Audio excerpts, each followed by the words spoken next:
pangat na ito tumayo o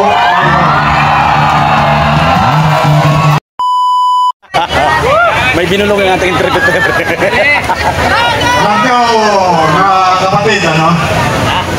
Ako'y kapag napapanood ko sa TV, lalong-lalo na sa balita, itong si Pangulong Ferdinand Bongbong Marcos Jr.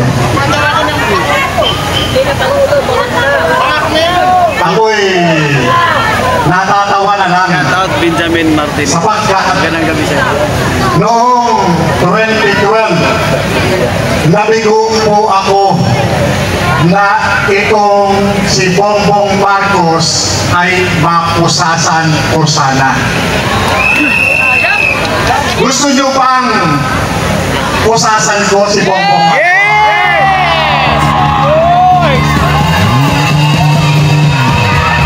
Lahat ng gustong pusasan ko ang pangalan ito tumayo o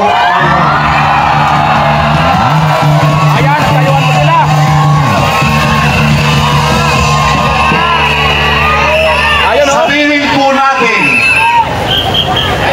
bangag, tama na, sobra na, umalis ka na! Ulitin natin, ha? Bangag, mahina. Pasensya na, medyo mahina tayo nga po, gawa ng putok eh. Yan.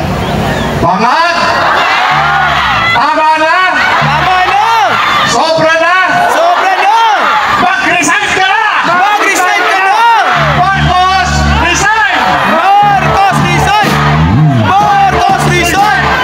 Marcos, resign! Marcos, resign! Marcos, resign! Marcos, resign! Okay. Muna po. Alam nyo, mga kapatid, ano? Sobra-sobrang pangbubudol ang ginagawa nitong mga ito.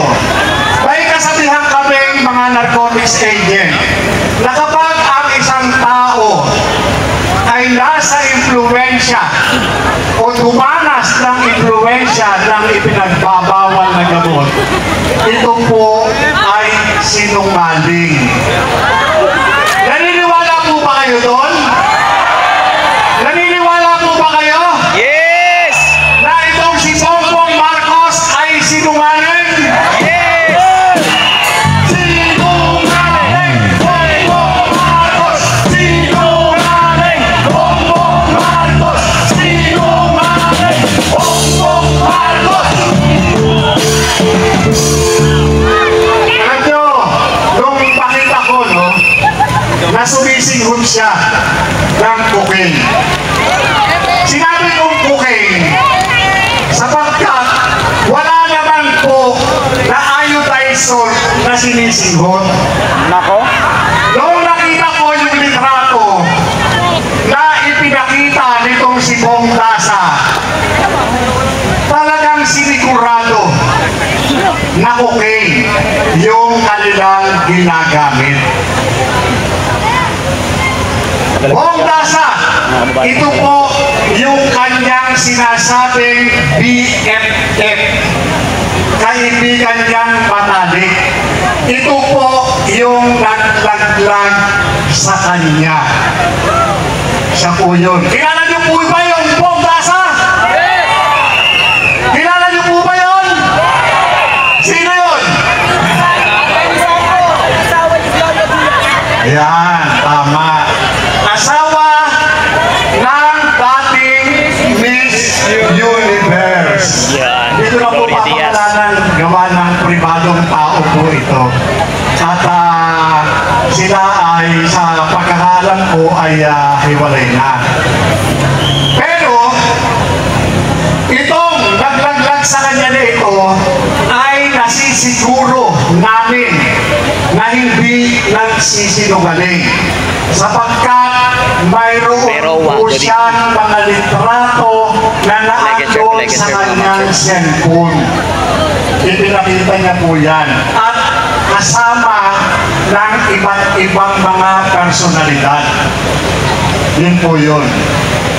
At yung pong litrato na yun, ipinrint po sa computer, ipinrint po yun sa papel. At yun po yung naging attachment ng ginawa ko na salaysay na ginawa kay Bong Dasa.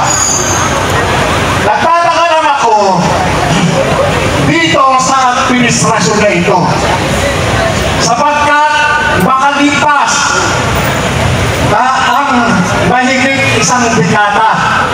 Pero itong gobyernong ito ay hindi binibigyan ng pansin na itong nakaupo sa Malacanang hindi nilang pistiyahan, lalo na ng PIDEA. Alam na alam ng PIDEA sa pamamagitan ng mga dokumento na iginawa ko doon, na naiwan doon sa PIDEA noong 2012. Hindi inaaksyonan. Maraming salamat.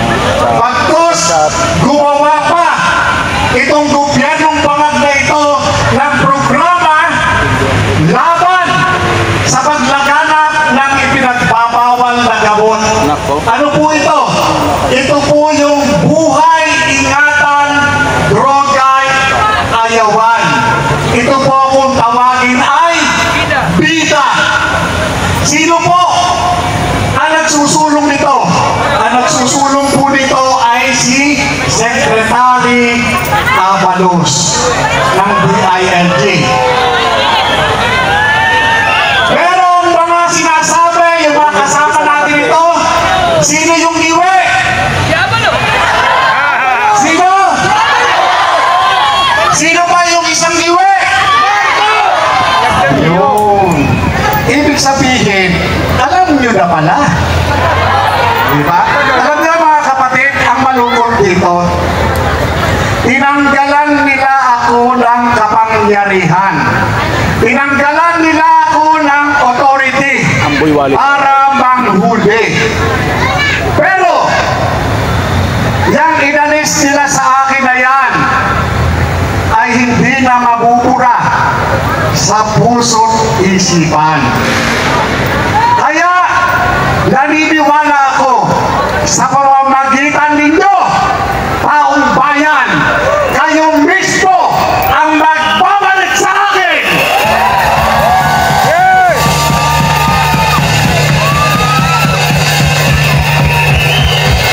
Ibabalik nyo ako upang ako mismo ang magkabit ng posas. Bongbong Marcos. Yes! Ayan mga kababayan, like and share. Glory ka big picture Hinihiling po sa inyo, mga kapatid, mga minamahal kong mga magulang, mga kabataan. Magsama-sama po tayo upang